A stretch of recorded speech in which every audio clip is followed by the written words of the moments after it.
Assalamualaikum warahmatullahi wabarakatuh.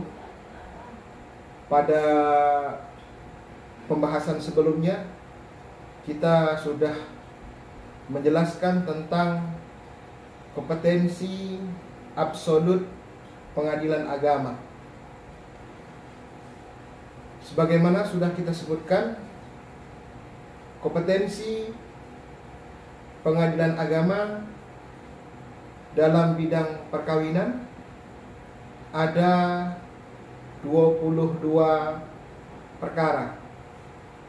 Berikutnya, sesuai dengan ketentuan pasal 49 Undang-Undang Nomor 7 Tahun 1989 yang kemudian dirubah lagi dengan Undang-Undang Nomor 3 Tahun 2006, terakhir dirubah lagi dengan Undang-Undang Nomor 50 Tahun 2009 tentang peradilan agama.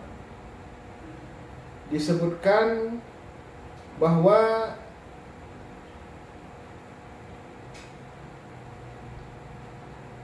pengadilan agama bertugas dan berwenang memeriksa, memutus dan menyelesaikan perkara di tingkat pertama antara orang-orang yang beragama Islam di bidang A. Perkawinan.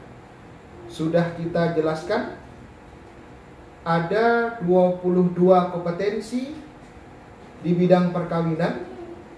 Kemudian yang B adalah warisan atau waris. Sementara C wasiat, D hibah, E wakaf, F zakat, G infak, H sodakoh, dan I ekonomi syariah. Kita akan membahas bagian yang B, yaitu waris. Dijelaskan dalam penjelasan Undang-Undang Peradilan, huruf B yang dimaksud dengan waris adalah penentuan siapa yang menjadi ahli waris. Kemudian yang kedua, penentuan mengenai harta peninggalan. Kemudian penentuan bagian masing-masing ahli waris dan melaksanakan pembagian harta peninggalan tersebut, serta penetapan pengadilan atas permohonan seseorang tentang penentuan siapa yang menjadi ahli waris, penentuan bagian masing-masing ahli waris. Itulah kompetensi pengadilan agama dalam bidang kewarisan. Sementara huruf C yang dimaksud dengan wasiat adalah perbuatan seseorang yang memberikan suatu benda atau manfaat kepada orang lain atau lembaga atau badan hukum yang berlaku setelah yang memberi tersebut meninggal dunia. Itulah yang disebut dengan wasiat. Kemudian huruf D. Huruf D yang dimaksud dengan hibah adalah pemberian suatu benda secara sukarela tanpa imbalan dari seseorang atau badan hukum kepada orang lain atau badan hukum untuk dimiliki. Itulah yang disebut dengan hibah. Huruf E yang dimaksud dengan wakaf adalah perbuatan seseorang atau sekelompok orang, atau istilah lain disebut dengan wakif, untuk memisahkan dan atau menyerahkan sebagian harta benda miliknya untuk dimanfaatkan selamanya atau untuk jangka waktu tertentu sesuai dengan kepentingan guna keperluan ibadah dan atau kesejahteraan umum menurut syariat. Itulah yang disebut dengan wakaf.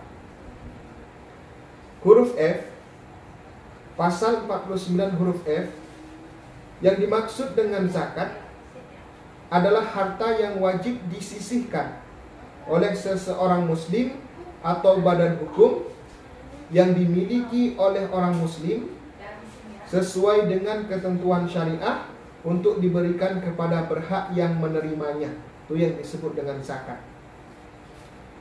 Sementara huruf G, pasal 49 huruf G, yang dimaksud dengan infak adalah perbuatan seseorang memberikan sesuatu kepada orang lain guna menutupi kebutuhan, baik berupa makanan, minuman, mendermakan, memberikan rezeki atau karunia, atau menafkahkan sesuatu kepada orang lain berdasarkan rasa ikhlas dan karena Allah Subhanahu wa taala. Itulah yang disebut dengan infak.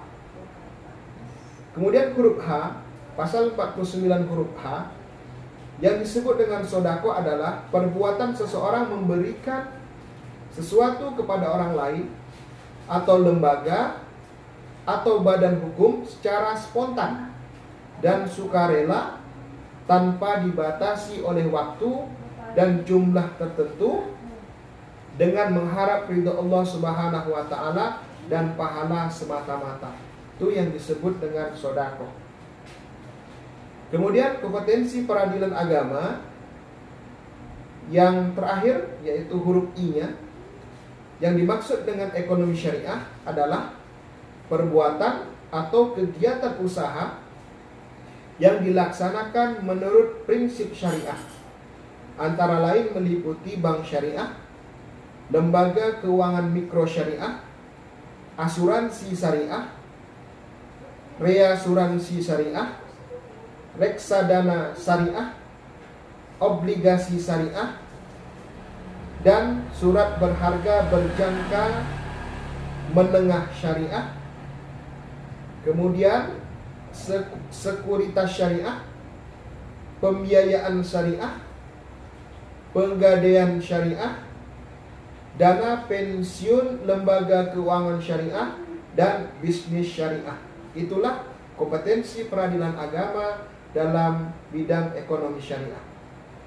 Demikian yang dapat disampaikan tentang kompetensi absolut pengadilan agama sebagaimana dijelaskan dalam pasal 49 Undang-Undang Peradilan Agama, di mana pengadilan agama memiliki wewenang untuk memeriksa, memutuskan, dan menyelesaikan perkara di tingkat pertama bagi orang-orang yang beragama Islam dalam bidang perkawinan, dalam bidang waris, dalam bidang wasiat, dalam bidang hibah, dalam bidang wakaf, kemudian zakat, kemudian infak, kemudian sodakoh, dan yang terakhir adalah ekonomi syariah sebagaimana yang sudah kita jelaskan.